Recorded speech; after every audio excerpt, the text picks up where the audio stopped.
Thank you for listening and supporting the Daily Memphian. Sign up for one of our many free newsletters and breaking news alerts at dailymemphian.com/email to receive the latest local news stories impacting our community. Our weekly newsletters cover everything from sports to arts and culture, business, food, and more, along with daily updates of all the news we publish each day. Sign up or manage your email preferences at dailymemphian.com/email.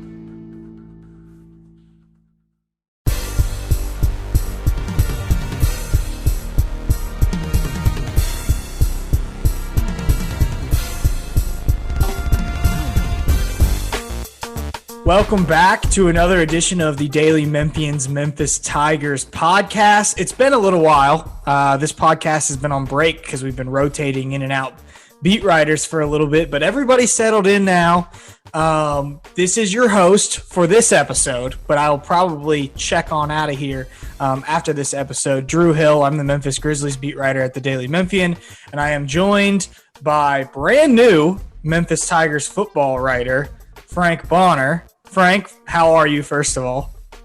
I'm good. I got settled in here in Memphis. Everybody's moved in, and we're unpacking, but I'm glad to be here. And Steven Johnson, who is our Memphis Tigers basketball beat writer. Steve, how are you? Hey, I'm doing all right, man. I'm right here at a wedding, so I'm kind of multitasking right now. First question for you, Frank. Where have you gotten to, get out at all? Like, where have you been? Did you go eat anywhere cool yet, or like, what have you been doing? Yeah, so when I was house searching, I've been back and forth. So I've already eaten at Gus's Chicken. Okay. I've eaten at Central's Barbecue. Okay.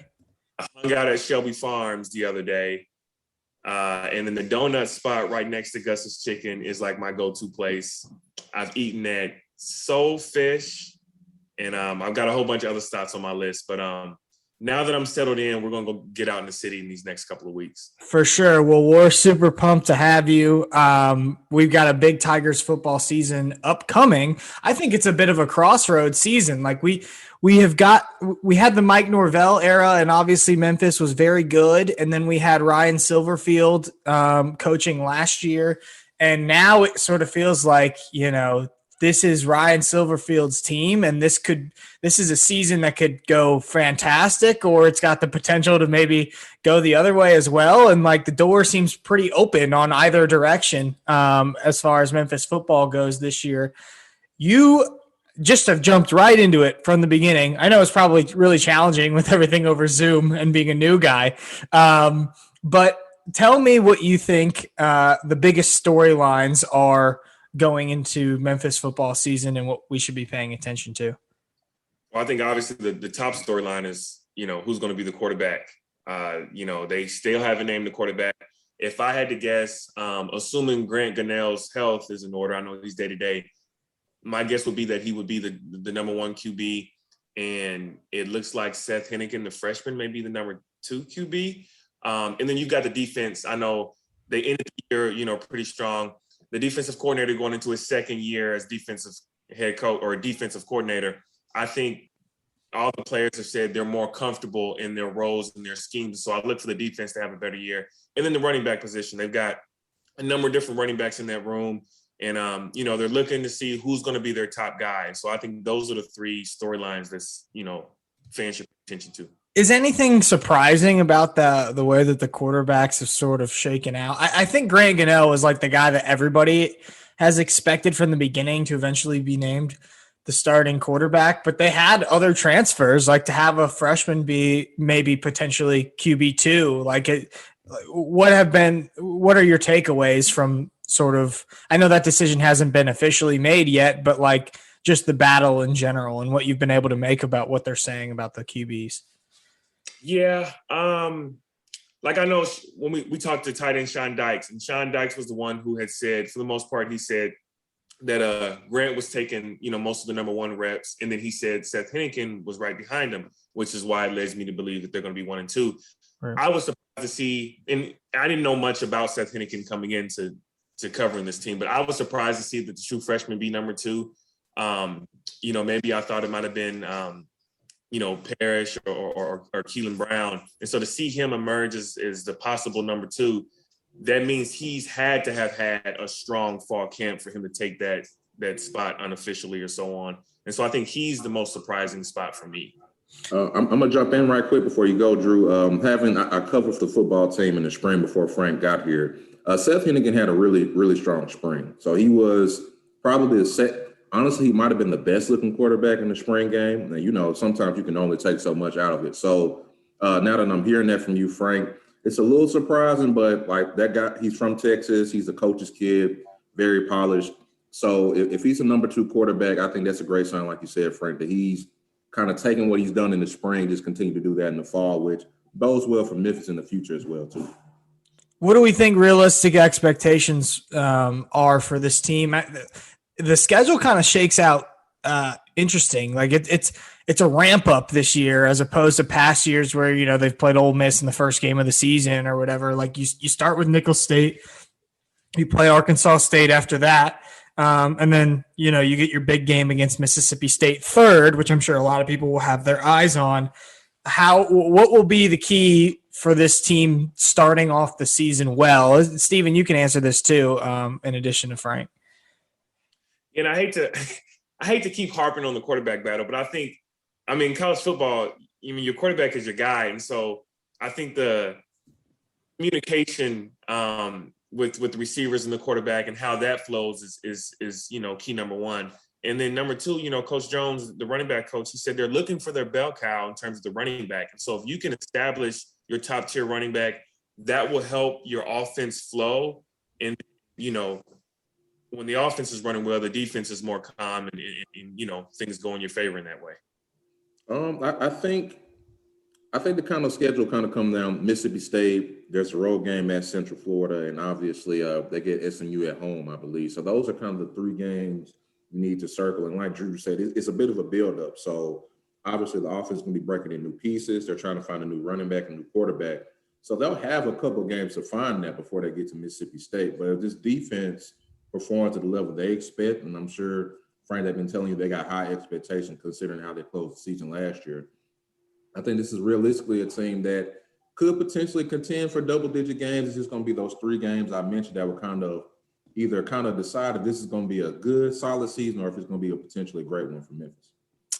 Obviously, Memphis has had a lot of success in the past during Mike Norvell's era and even last year with finding weapons on the offensive end, guys that kind of, I don't want to say come out of nowhere, but like really emerge and turn out to be really, really good players. It starts with Darrell Henderson and then Tony Pollard, and I'm going to leave guys out, but even going back to Anthony Miller, like there's always seems to be, and then Kenneth Gainwell, guys that step up. Who will be the names that we need to be looking out for? Calvin Austin obviously had a big year last year. People will expect he'll have another big year again. Who are the guys that we should be on the lookout for offensively besides, the quarterbacks? Sounds like Javon Ivory is taking a big leadership role in that receiver room from what I'm hearing from coaching staffs and players. And so I think you can look at him and see, obviously Calvin is the guy. And I think Javon Ivory is poised to have a pretty good year this year. Steven, anybody come to mind for you? I think for the running back room, and Frank might can speak to this a little bit more now, but I think Brandon Thomas, one of the younger running backs, another guy that had a great spring. It seems like he'll be doing well in fall camp. They need somebody to kind of take hold of their position. And I know Coach Jones, running back coach, loves his running style, and he really showed glimpses in the spring. So I think whether he's a part of the rotation or maybe eventually becoming the starter, Brandon Thomas would probably be the guy for me. All right. We got to move on to some hoops. We're about halfway through this. Penny Hardaway is taking over the city again, isn't he? It's incredible.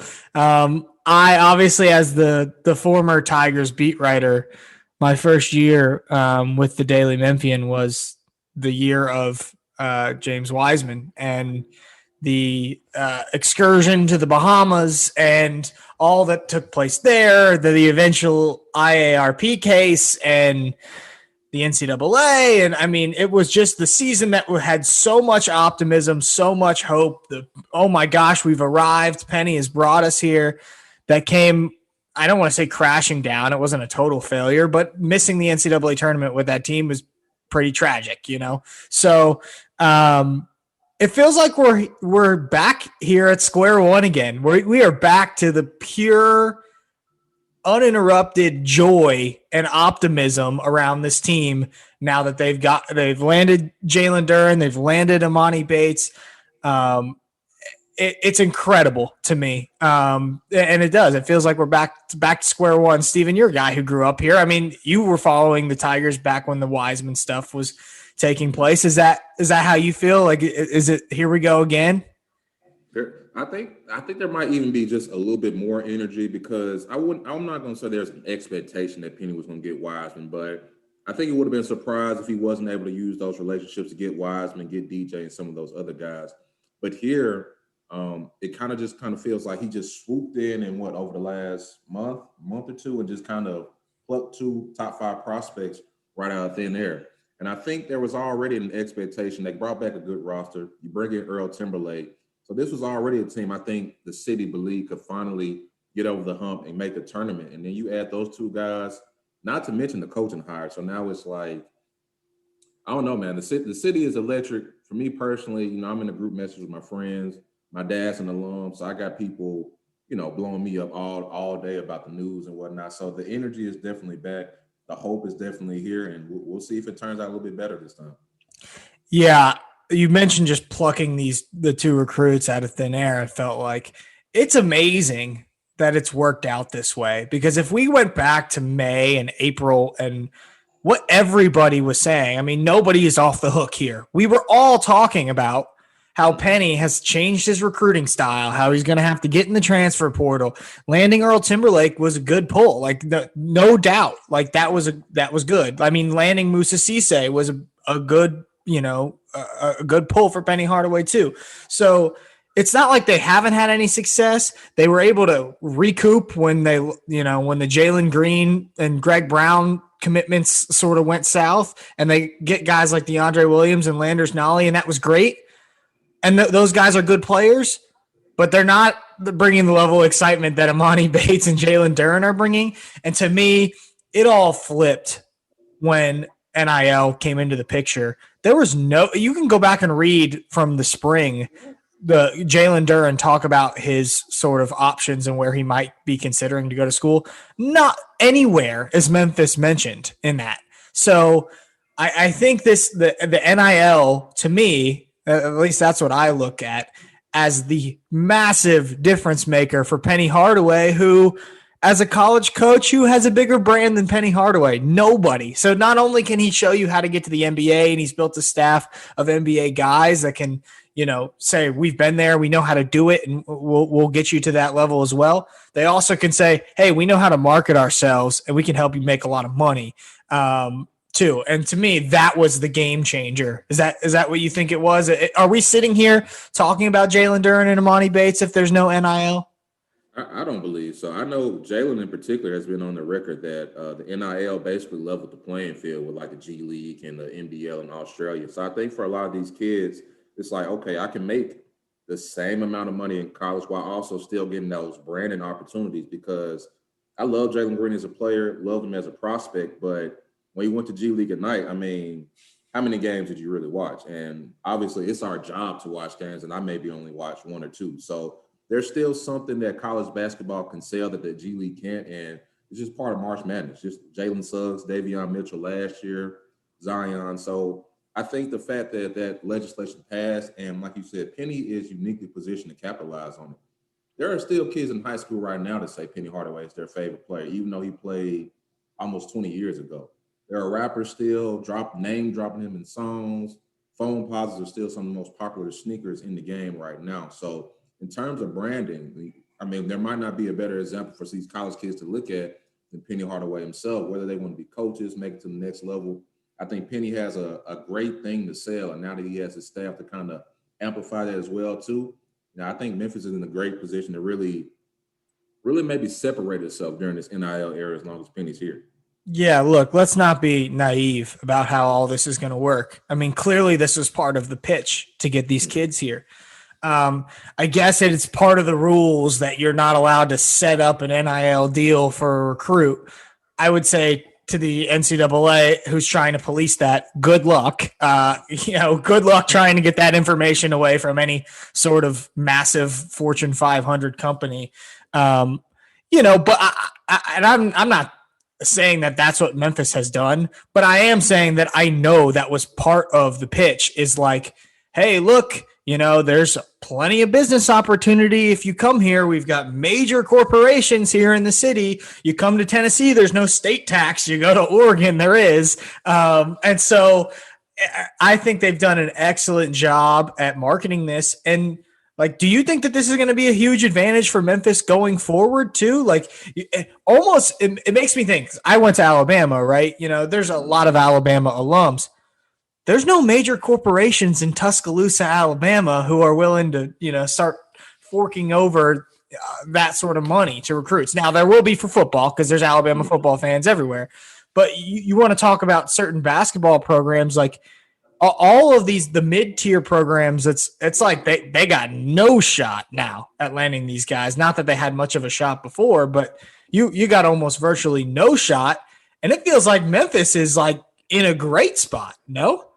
Yeah, absolutely. So I'm sure there are I'm sure there are some corporations, some big alums for Kentucky, for example. But if you're a kid, a teenager, I can go to Memphis, which probably has a lot more business opportunities, or I can go to Lexington, Kentucky, or even somewhere where's Kansas at again? Lawrence. Yeah, Lawrence, Kansas, or something like that. So like you said, just whatever corporation you're talking about in Memphis, that there are just so many more options for the kids. Obviously, the university has great facilities. Penny Hardaway, the FedEx Forum, and things like that. So when you can already sell all those things, and then you can kind of follow up behind that, no state tax. We have, however they pitch it to the recruits. Like you said, good luck trying to find that stuff out. But whatever business opportunities, whatever alums are involved in that process, there are probably a lot more opportunities in Memphis. And we know how much the city loves basketball. There are probably businesses and corporations just lining up trying to get a piece of some of these guys. So I think Memphis has really never really had a problem really getting top tier talent if they have the right coach and the right situation. But now I think, they have another 5-star kid coming down in a couple of weeks, Chris Livingston, in 2022. I think this could be the pendulum that could you can see Memphis really elevate itself and be kind of really in that same tier, if not higher than the Kentuckys, the UCLAs, and the Dukes right now. It's so funny. To me, it's just we remember when we were talking about Penny Hardaway to the Orlando Magic, and we were talking about Penny Hardaway getting Josh Minot type players. And here we are just a couple months later, and Emoni Bates, who everybody cover of Sports Illustrated at 15 years old. By the way, what did you make of Email Gate? Are you pro? I don't think Emoni Bates cares whatsoever that his email is on the internet.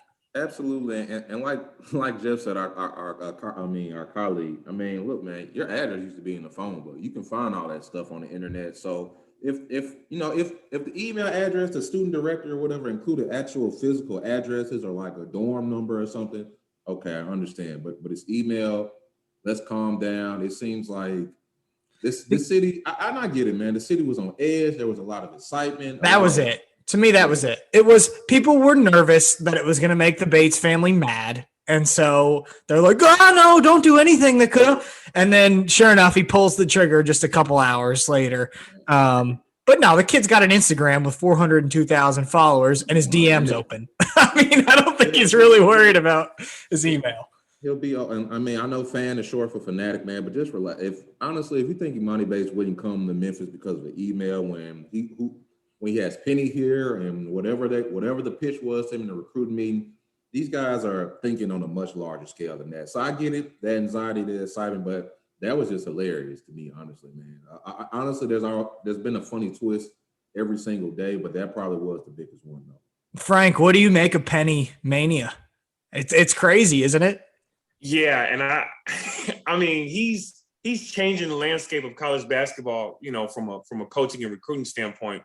My question is, now that he's getting these guys, what expectations do you put on this team to perform in the tournament?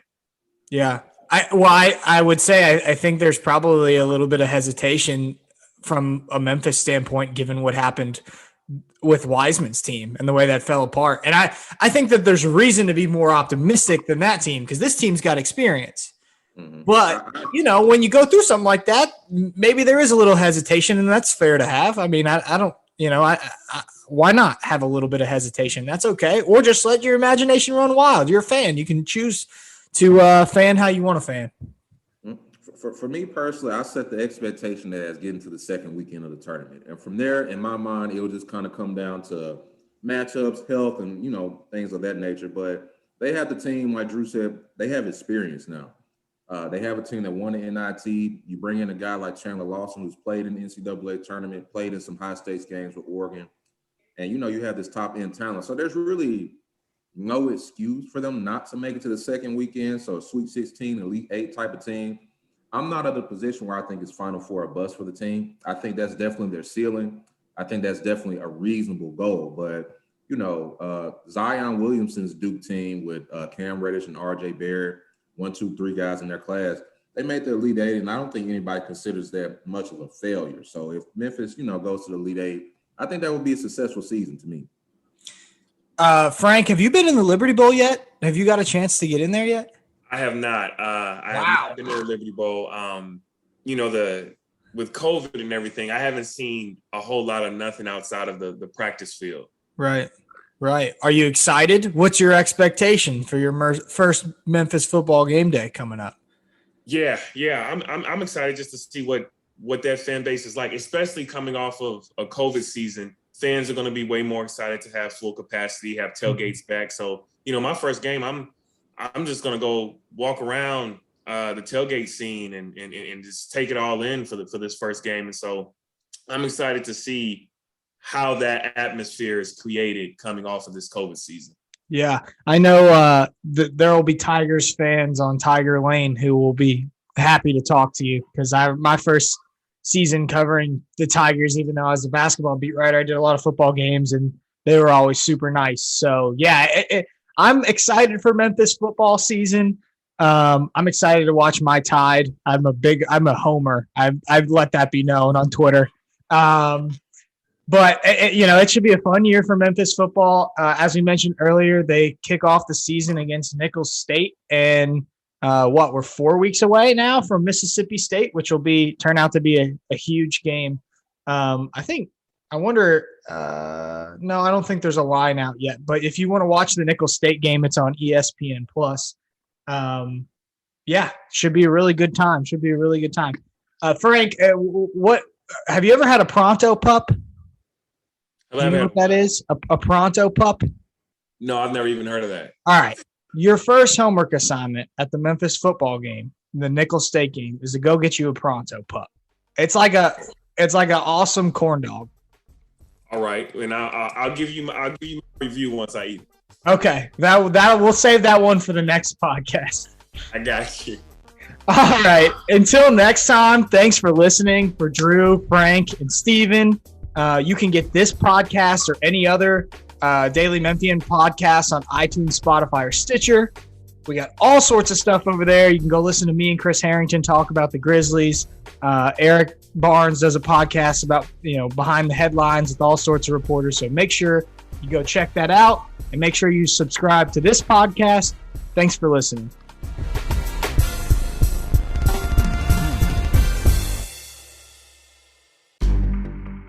In-depth journalism in the Memphis community. The Daily Memphian is of Memphis, not just in Memphis, and seeks to tell the stories of this city. TheDailyMemphian.com. Truth in place.